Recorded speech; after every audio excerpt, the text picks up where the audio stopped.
Bapak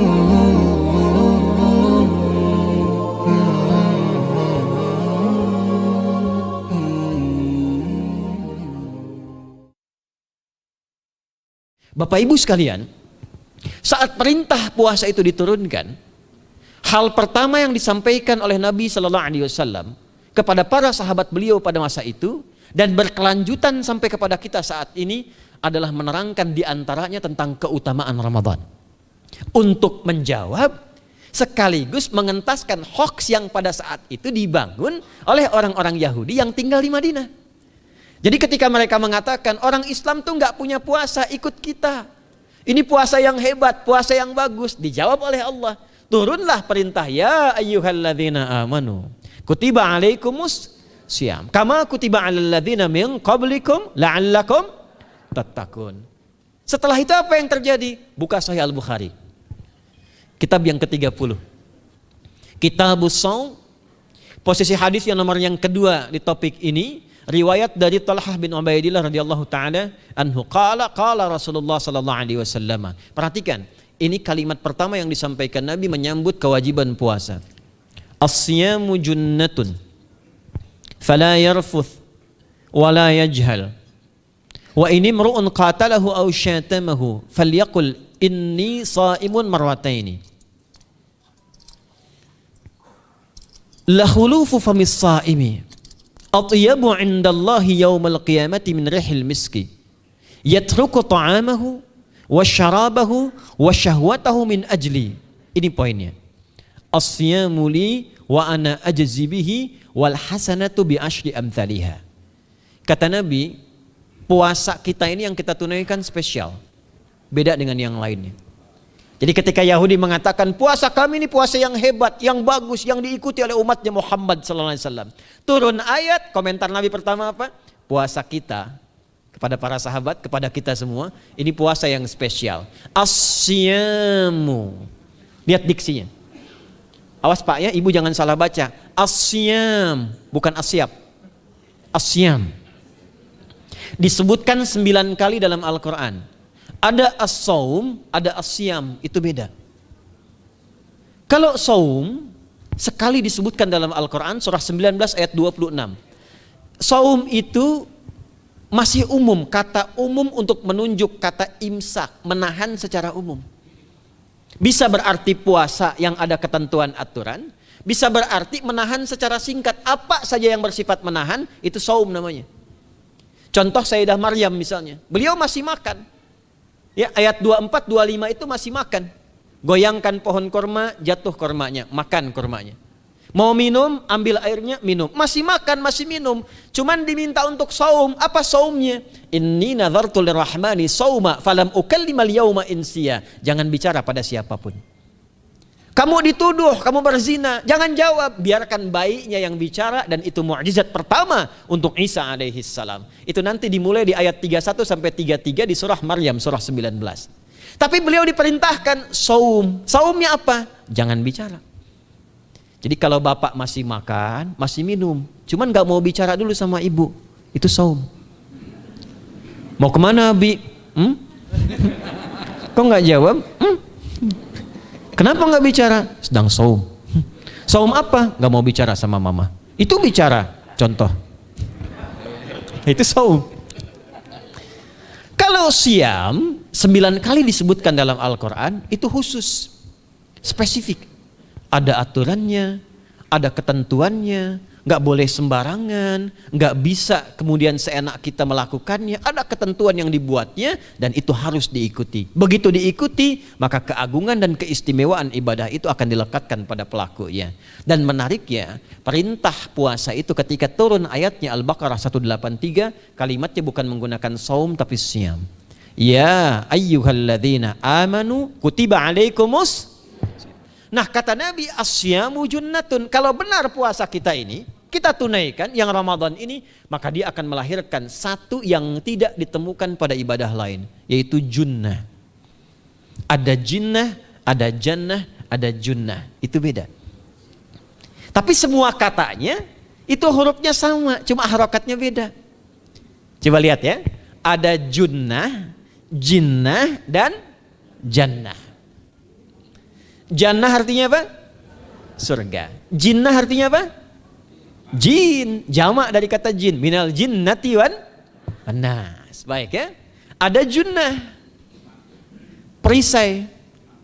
Itu ketiga-tiganya berasal dari huruf jim, nun, kemudian ta. Dalam bahasa Arab, setiap ada huruf dimulai dengan jim dan nun, itu pasti tersembunyi, gak kelihatan. Saya ulang ya. Setiap ada huruf dimulai dengan jim dan nun, kalimatnya itu pasti gak nampak, gak kelihatan. Janin, kenapa disebut janin? Karena masih tersembunyi dalam rahim ibundanya, gak kelihatan.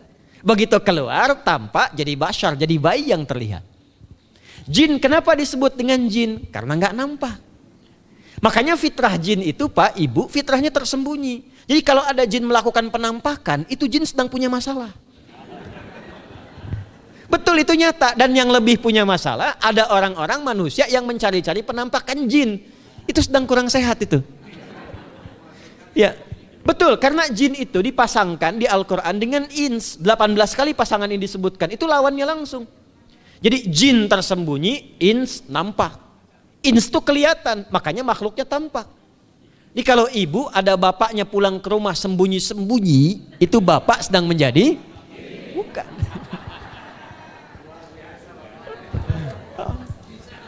Kalau ibu sembunyi-sembunyi nyari dompet bapak, ibu sedang menjadi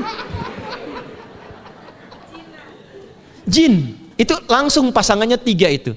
Ins itu seakar dari kata anisah, halus, lembut. Jin kasar, makanya disebut jin. Karena itu jarang ada orang kemasukan jin jadi lembut, tidak ada. Permisi mau ikut kajian sedang kemasukan jin, tidak. Kalau kata-katanya tidak meracau, tindakannya pasti kacau. Karena itu fitrah manusia itu pasti lembut. Kalau ada orang kasar, pasti ada yang salah dalam pergaulannya. Balik. Itu jin. Jannah, kenapa disebut jannah? Karena belum tampak sekarang. Makanya Nabi katakan mala ainun ra'at. Gak sama dengan yang seperti dilihat orang. Gak kelihatan, nanti kesuksesan tertinggi yang belum tampak disebut dengan jannah. Karena belum tampak. Junnah itu perisai yang bisa langsung membentengi kita dari setan secara otomatis. Tapi gak kelihatan. Karena itu kenapa ujung puasa disebut la'allakum tatakun. Tatakun itu dari kata takwa. Takwa itu dari kata wikoyah. Wikoyah itu artinya perisai. Nah, perisainya tidak tampak dalam diri kita. Tapi kalau terbiasa menunaikan ibadah puasa ini, kata Nabi, yang pertama kali akan terjadi pada orang yang puasanya benar, dia akan mendapatkan perlindungan berupa perisai dari Allah, hasil dari latihan puasanya yang dapat membentengi dia dari setan. Jadi ciri khas puasa Ramadan itu kalau sukses ditunaikan, itu akan terjauh dari godaan setan. Setan itu provokator yang memang hanya mengarahkan pada keburukan. Jadi dia nggak kenal benar. Lawannya malaikat. Malaikat nggak kenal salah, Pak. Nah, supaya terbentengi dari itu semua, kata Nabi SAW, kita itu dihadiahi sekarang oleh Allah. Satu ibadah yang kalau dilakukan ibadah itu akan mengakumulasi ibadah-ibadah yang lainnya, yang saat bersamaan dahsyatnya ibadah ini bisa menghadirkan junnah, perisai yang membentengi dari setan. Karena itu ketika dilakukan ibadahnya, saat yang bersamaan bisa ditahan maksiatnya, ditingkatkan amal solehnya. Setan kan ngajaknya pada yang salah kan? Malaikat ngajak pada yang soleh. Ramadan itu keutamaannya, kalau sudah tiba Ramadan, itu selalu kita terdorong pada yang soleh dan tertahan untuk yang salah. Itu hebatnya puasa Ramadan. Kalau nggak percaya silahkan Pak Ibu sekalian. Cuman Ramadan yang saat datang waktunya bisa menghentikan orang berbuat maksiat. Gak percaya cek. Orang yang punya sifat marah semarah-marahnya, itu saat Ramadan bisa berhenti marah. Buka jam 6 kurang seperempat ada yang provokasi. Dia bisa tahan marah tuh, istrinya bingung, tumben Pak nggak marah, ntar habis maghrib. Bisa ditahan. Orang dusta bisa nggak dusta. Dan saat yang bersamaan, teman-teman sekalian, Bapak Ibu, itu bisa terdorong berbuat meningkatkan amal soleh. Sekarang kita keluar dari sini, ada yang minta, belum tentu dikasih.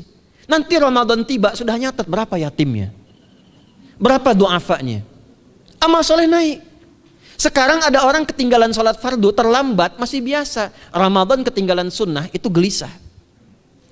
Betapa ibu-ibu para pejuang yang sangat luar biasa itu berjuang memperebutkan saf pertama setelah maghrib untuk menaruh sejadah. Nah, ini pelakunya nih. Tapi itu hebat, Bu. Saya tanya ibu kalau berjuang naruh sejadah setelah maghrib atau bahkan sebelum maghrib, itu sejadah disimpan di saf itu untuk ngejar sholat apa? Tarawih, bukan isanya. Saya tanya pada ibu, tarawih itu hukumnya sunnah atau wajib? Sunnah. Ramadan tuh jangan, kan yang fardu, ketinggalan sunnah bisa gelisah. Itulah Ramadan. Dan pada saat itulah ketika amal soleh dikerjakan, amal salah ditinggalkan, datanglah junnah, itu perisai yang mengikat setan. Itu yang dimaksudkan di hadis Muslim. Di topik yang ke-13 namanya Kitabus Syam. Hadis yang pertama dari sahabat Abu Hurairah.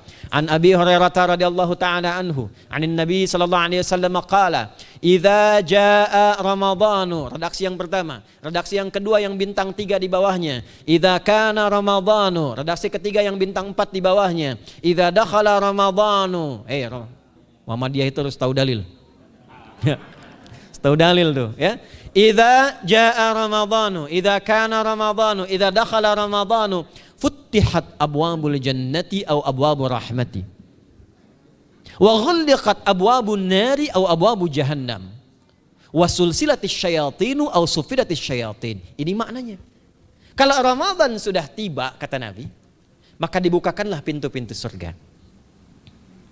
Para ulama berbeda pendapat dalam tafsir tentang hadis ini. Pintu-pintu surga ada yang mengatakan real dibuka. Ada yang mengatakan dengan penafsiran metafor. Pintu surga itu pintunya lewat amalan. Ada 8 pintu surga kata Nabi dalam hadis yang lain, ya. Fil jannati thamaniyatu abwabin fiha babun yusamma ar-rayanu la yadkhuluhu illa as-shaimun fa idza dakhaluhu ughliqa. Di surga itu ada 8 pintu surga. 8 itu ternyata di hadis lain pintunya semua amal soleh.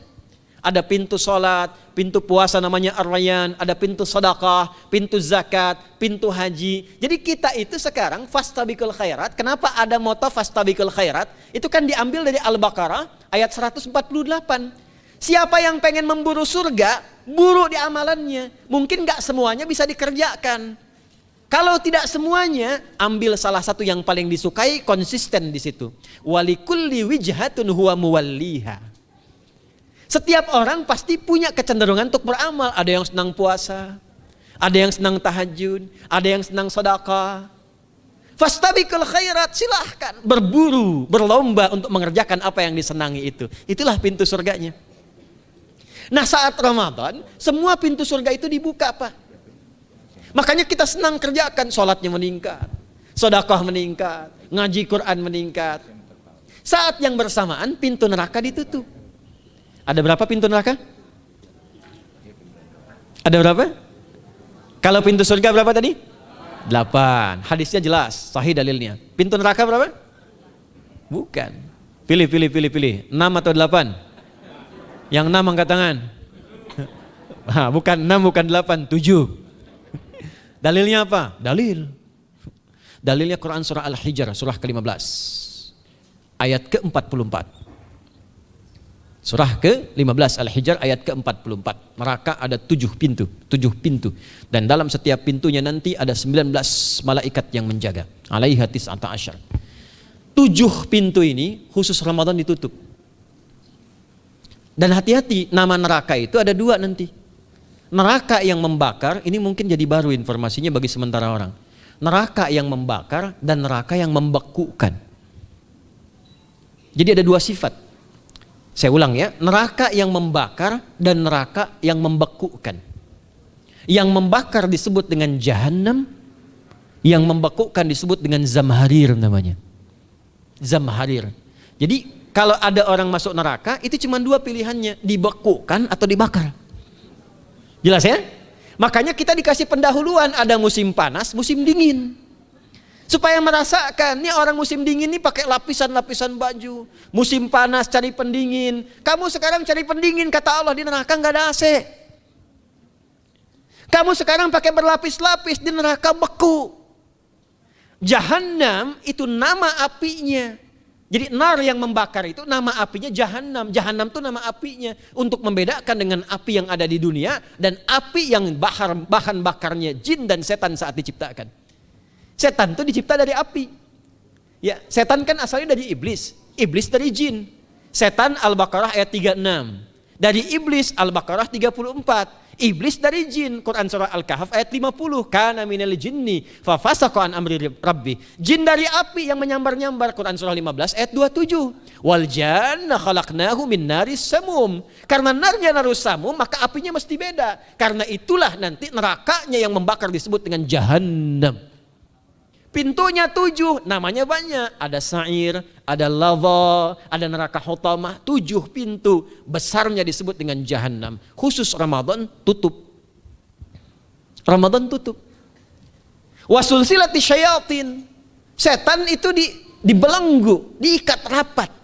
Bagi orang yang mau puasa benar.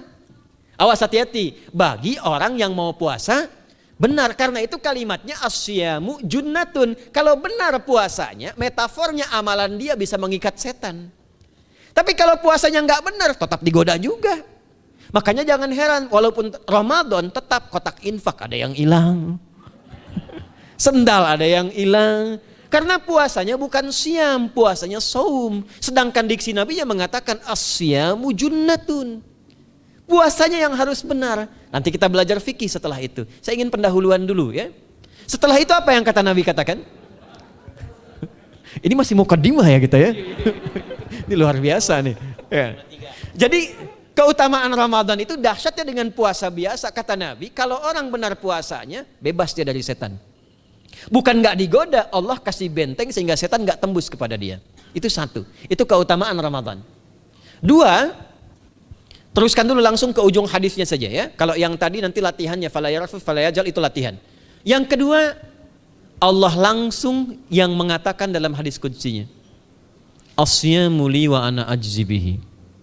Khusus Ramadan, kalau ditunaikan dengan benar, maka semua yang puasa itu aku langsung yang memberikan takaran pahalanya. Sekarang kita hitung-hitungan dikit ya. Bapak Ibu kan senang hitung. Tadi bangun aja kan dihitung kan? Ya, dapatnya sekian, kurangnya sekian, ya usahanya sekian. Sekarang kita ngitung pahala nih. Ada rumus hitung pahala dalam Al-Quran. Ya, saya tanya sebentar. Kalau satu kita kerjakan ibadah, pahalanya berapa? 10. Dalil. Apa dalilnya? Quran surah ke-6 ayat 160. Man jaa baik bil hasanati falahu asyru amthaliha. Siapa yang melakukan satu perbuatan hasanah. Hasanah itu perbuatan baik yang bernilai pahala. Itu hasanah namanya. Pahalanya disebut ajrun namanya. Lahum ajrun ghairu mamnun. Jadi perbuatan baik yang bernilai pahala disebut apa? Hasanah. Ya, eksekusinya, implementasinya disebut amal soleh. Pahalanya, hitungannya disebut ajrun namanya. Jamaknya disebut dengan ujur. Di setiap poinnya disebut dengan ajrun namanya. Nah, orang yang mengerjakan perbuatan baik berpotensi punya nilai pahala, itu setiap perbuatan baiknya 10 kebaikan. Contoh kita sholat nih, sehari berapa waktu? 5. Berapa rakaat? 17. Al-Fatihahnya 18 atau 19 kali? 17 kali ya. Kalau 18 kali berarti subuhnya 3 rakaat. Nah, itu kan kalau kita buka hadis Muslim nomor hadis 162, saat Nabi dalam peristiwa setelah Isra itu ke Masjidil Aqsa, kemudian araja bina Jibril alaihissalam, Mi'raj, naik ke Sidratul Muntaha. Sidratul Muntahanya ada di surah An-Najm dari ayat 1 sampai 18-nya. Itu ketika menerima perintah sholat pertama kali kan bukan 5 tapi 50. Turunkan Nabi kemudian ke langit ke-7, ketemu Nabi Ibrahim sedang senderan di Baitul Ma'mur, punggungnya senderan. Itu ada kisahnya di hadis Muslim nomor hadis 162. Kemudian turun lagi ke Nabi Musa. Nabi Musa itu kan tipikalnya senang, yang pertama agak temperamen, yang kedua itu senang mengomunikasikan sesuatu. Makanya ketika dengan Khidir alaihi salam itu senang, ya, kritisnya itu muncul kepada Nabi Muhammad ketika turun dari Sidratul Muntaha ke langit yang ke-6 itu ketemu Nabi Musa, ditanya, Muhammad SAW dapat apa tadi? Sholat. Berapa waktu? 50. Kamu tahu nggak? Umat saya itu kekar-kekar besar-besar. Segitu aja nggak kuat, apalagi umat kamu yang kayak kita sekarang nih. Minta lagi diskon sama Allah katanya. Naik tuh, minta lagi. Singkatnya 9 kali naik. Setiap naik dikurangi 5. 9 kali 5 berapa? 45. 50 kurangi 45 berapa? 5. Turunlah 5. Sampai 5 pun Nabi Musa masih komennya begini, minta lagi aja diskon. Kata Nabi, saya kurang enak lah, malu saya. Sudah diberikan yang paling pokok 5. Dan itu pun belum selesai. Dengan senyumnya kemudian, lihat ini indahnya. Setiap 5 itu Allah menetapkan, setiap satunya punya 10 nilai. Jadi kalau kita kerjakan 5 waktu, dikali 10 berapa? 50. Itulah dahsyatnya umat Nabi Muhammad karena keutamaan nabinya. Walaupun 5, nilainya tetap setara dengan yang umat Nabi Musa 50 kali. Karena itu keutamaan Nabi Muhammad itu sangat luar biasa. Sampai nanti dipuji Allah oleh begitu tinggi. Sifatnya, rasanya di ujung surah At-Taubah itu. Akhlaknya di surah Al-Qalam itu. Dan karena kemuliaan ini kita dapat barakahnya. Percikan keberkahannya. Apa itu? Ketika Ramadan yang puasa-puasa lain standar.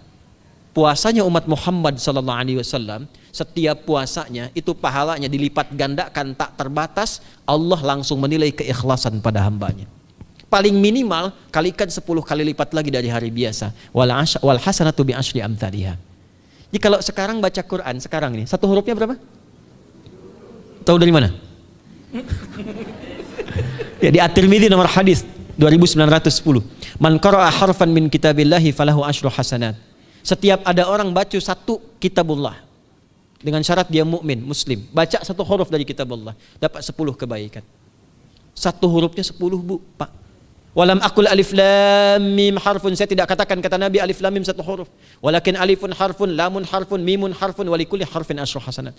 Tapi alifnya satu huruf, lamnya satu huruf, mimnya satu huruf, setiap hurufnya 10 kebaikan. Saya kalau ada papan tulis, saya turunkan ini pakai syarah ilmu arud. Itu dahsyat lagi.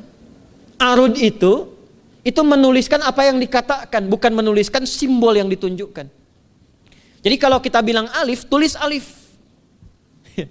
Dan alif itu kan ada 3 huruf, hamzah, lam, fa. Hamzah berapa huruf? Tulis lagi hamzah. Itu baca Quran kalau ikhlas, pahalanya berlipat. Paling standar satu hurufnya 10. Dan hampir nggak ada orang baca Quran cuman 1 huruf. Nun. Udah dulu 10 lumayan. Nggak ada. Pasti banyak itu. Dan Ramadan lebih meningkat lagi. Dan dikalikan 10 lagi, itu paling standarnya 1 huruf 100, Pak, Bu. Makanya Ramadan itu limpahan pahala. Rugi orang kalau nggak ibadah saat Ramadan itu. Nabi aja itu tadarusan Quran sekali khatam. Saat tahun meninggalnya 2 kali khatam untuk ngejar kemuliaan-kemuliaan contoh bagi kita. Itu Ramadan. Jadi ini yang pertama menjadikan kita mesti sadar Ramadan beda dengan bulan biasa. Maka disampaikan oleh Nabi yang pertama ada pelipat gandaan pahala. Yang kedua ada perisai yang bisa menjauhkan kita dari setan. Yang ketiga, saya tutup mukadimahnya. Yang ketiga, hanya Ramadan yang siang malam melahirkan ampunan Allah Subhanahu wa taala. Siang malam. Kita kalau mau nyari ampunan itu bisa kapanpun minta ampun. Tapi ada waktu-waktu yang sangat strategis dan tempat-tempat yang sangat efektif mempercepat mengabulkan doa. Contoh waktu misal sepertiga malam. Itu cepat terkabul doa, hadisnya qudsi. Di antara azan dan iqamah. Waktu singkat di waktu Jumat, ada yang menafsirkan antara duduk khutbah 1 dan 2, ada yang menafsirkan waktu asar menjelang ke maghrib. Dan itu nanti sepeninggal Nabi ada di antara istri Nabi SAW memburu waktu singkat yang luar biasa ini untuk berdoa. Hafal doanya ya. Allahumma kfina bihalalika an haramik wa aghdina bi ta'atika an ma'siyatik wa bi fadlika amman siwak. Itu dibiasakan di hari Jumat dibacakan. Ya, hafal nggak? Nanti diputar lagi videonya ya, kan ini kita sampai ini lihat lagi. Ya, kembalikan. Ada yang sifatnya tempat. Mihrab itu mustajab. Makanya kenapa imam itu di mihrab? Karena mewakili makmum untuk berdoa. Karena itu pilih imam yang betul-betul paham fikih salat, bagus bacaannya dan ngerti fikih salat supaya dia sebelum salat melihat ke belakang. Itu bukan cuma merapatkan barisan, tidak, untuk melihat siapa yang salat. Apakah tahan berdiri lama kalau dibacakan bacaan panjang? Atau ada yang buru-buru. Lalu bacaannya apa yang sesuai untuk makmumnya? Itu fikihnya. Karena itu tempatnya di mihrab. Dan mihrab itu viral, tempat yang cepat mengabulkan doa. Maryam itu punya mihrab. Nabi Zakaria saat minta keturunan, itu mohon kepada Allah di mihrabnya Maryam. Ali Imran ayat 38-39. Hunalika da'a Zakaria rabbah qala rabbi habli min ladunka dzurriyyatan thayyibah innaka sami'ud du'a. Fanadatul malaikatu wa huwa qa'imun yusalli fil mihrab. Cepat terkabul doa. Masjid cepat terkabul doa. Tapi Ramadan itu menggabungkan semuanya. Enggak usah tunggu sepertiga malam. Siangnya diampuni, malamnya diampuni. Apa dalilnya? Untuk malam lekat dengan ibadah qiyam namanya. Man qama ramadhana imanan wahtisaban ghufira lahu ma taqaddama min. Siapa yang mampu menghidupkan Ramadan di malam harinya. Dan jangan salah Bapak Ibu sekalian, awas jangan salah ya. Ramadan itu satu paket ibadahnya. Bukan cuma puasa. Ramadan satu paket, ada paket siang, ada paket malam, dan gak ada paket hemat. Full. Ada siang, ada malam. Dan itu semua sama, cuman beda satu huruf. Hadisnya sama, ibadahnya juga diksinya sama, cuman beda sehuruf. Malamnya qiyam, siangnya siam. Awas ya, malamnya apa? Qiyam, siangnya apa? Siam. Cuman beda satu huruf. Dan itu satu paket. Jadi kalau Anda tertinggal, jangan Anda lah, jangan kita. Kalau ada orang yang tidak mengerjakan semalam misalnya qiyamnya, cuman siamnya, sah puasanya, benar sesuai rukun, sah. Cuman tidak sempurna keutamaan Ramadannya. Karena itu Allah mengatakan kalau sedang puasa, sempurnakan dengan ibadah malamnya. Itu ada di Al-Baqarah ayat 187. Tsumma atimmus syiyama ilal lail. Muqaddimatul lail, maghribnya untuk puasa, lail atasnya untuk qiyam. Orang yang mampu menghidupkan ibadah malam, jangan salah ya, nanti kita mulai puasa, insya Allah yang pertama dimulai ibadah malam, qiyam, bukan siam. Jadi jangan terlampau soleh, puasanya nanti nunggu fajar. Malam itu qiyam. Nah qiyam ini ada potensi ampunan dosa Pak Bu. Jadi kalau kita manfaatkan ibadah ini dengan benar, misal ya kita kan nggak tahu ajal nih, tiba kemudian kita manfaatkan qiyam bangun, ditunaikan dengan benar, itu masya Allah. Meninggal misal dalam sujud, itu jaminannya ghufira lahu ma taqaddama min dzambi. Siapa yang benar ibadah qiyamnya sampai detik itu ditunaikan karena imannya, ikhlas karena Allah, saat bersamaan dia introspeksi diri, begitu dia tunaikan, misal dia meninggal, misal saja, semua dosa-dosa yang pernah dia tunaikan diampuni pada saat itu. Ma itu tanpa batas. Ma taqaddama min dzambi, ma semua yang pernah dia kerjakan dalam hidupnya. Karena itu viral. Sayyidah Aisyah itu pernah minta petunjuk pada Nabi di hadis Muslim. Bertanya pada Rasulullah, ya Rasulullah, kalau malamnya saya pengen ibadah dan qadar Allah bertepatan dengan malam Al-Qadar, apa yang saya minta? Itu sampai diajarkan oleh Nabi doanya, dan doanya sahih. Di At-Tirmidzi dikuatkan lagi dengan lebih lengkap redaksinya. Kata Nabi, kalau engkau bersamaan dengan itu malam hari bangun, bersamaan, faquli, katakanlah, Allahumma innaka afuwun karim tuhibbul afwa fa'fu anni. Nanti di hadis yang Muslim, Allahumma innaka afuwun, di At-Tirmidzi ada kata karimnya. Innaka afuwun karim tuhibbul afwa fa'fu anni. Itu malam Bu. Biasanya nunggu sepertiga malam, waktu sahar. Ya, jadi waktu sahar itu waktu singkat menjelang fajar. Kalau subuh sekarang 4:08, itu kira-kira sahar tuh jam setengah 4 lah, ya 3:30 sampai jam 4 itu namanya sahar, bukan lail. Kalau lail dari ba'da isya sampai sahar. Sekarang isya setengah 8 misalnya, jam 8 tuh sampai setengah 4 namanya lail. Jelas ya? Lail tuh malam, jamaknya layali, turunannya lela, lili, lala itu malam. Ya, ibu leli, ibu malam-malam gitu ya. Gitu. Nah itu waktu menjelang fajar setelah lail, sahar, jamaknya ashar. Ashar itu disampaikan di Al-Quran, waktu terbaik untuk istighfar. Quran surah 51 ayat 18. Wabil ashari hum yastaghfirun. Yang biasa istighfar berpeluang dapat ridha Allah dan disiapkan surga terbaik, melebihi kemewahan dunia. Itu ada di ayat ke-16, 17, 18. Ya, dari ayat 15-nya, 16-nya, 17-nya adalah untuk yang saharnya, 16-nya itu kalimatnya.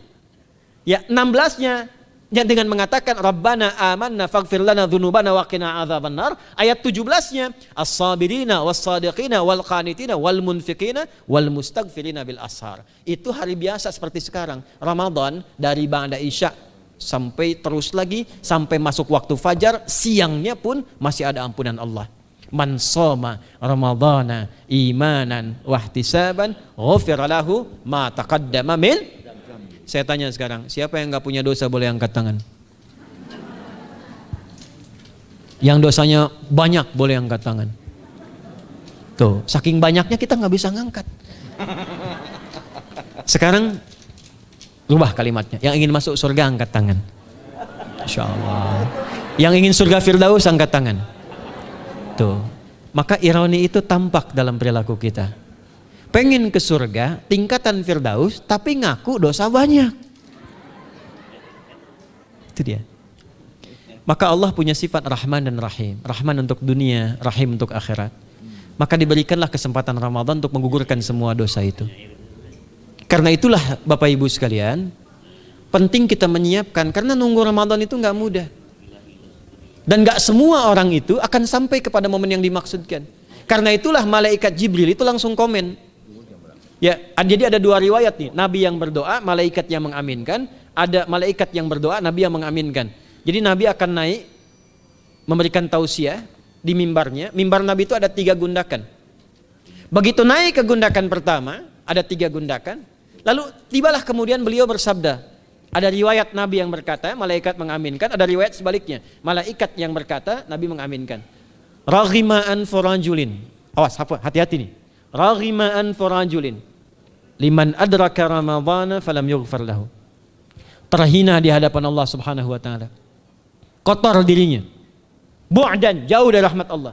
Liman adraka Ramadhana, siapa yang sudah disampaikan ke bulan Ramadan falam yughfar lahu, tapi tak mampu mendapat ampunan Allah Subhanahu wa taala. Karena itulah saya ingin cepat. Satu, kenapa Ramadan istimewa? Karena ada ampunan Allah yang sangat luar biasa. Kenapa Ramadan istimewa? Karena ada pelipat gandaan pahala. Kenapa Ramadan istimewa? Karena ada peluang untuk menjauhkan dari setan. Dan yang terakhir, Ramadan istimewa karena semua waktu siang dan malam mempercepat terkabulnya doa. Itu yang dijamin di ayat 186 dalam rangkaian ayat Siyam dari ayat 183 sampai 187. Ayat 186-nya khusus untuk mempercepat terkabulnya doa.